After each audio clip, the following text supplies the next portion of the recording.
Hi, my name is Chris and I'm from All Security Company, and today I'm going to show you how to replace your battery in your Honeywell wireless door window contact.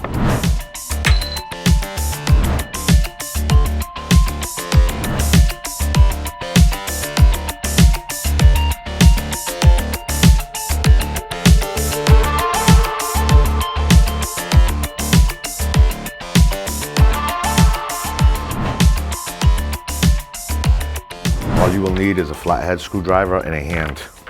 There's a little slot on each side. What you do is you put your screwdriver in and give it a little twist, and it should pop the cover right off. And carefully pry the battery out. Sometimes they come out easy, sometimes it takes a little bit. Like this, so. And you take your new battery, positive always up, snap it in place. You'll see a little LED come on that's telling you that the battery's in. And then you just snap the cover back on and you've replaced the battery in your Honeywell wireless door window sensor.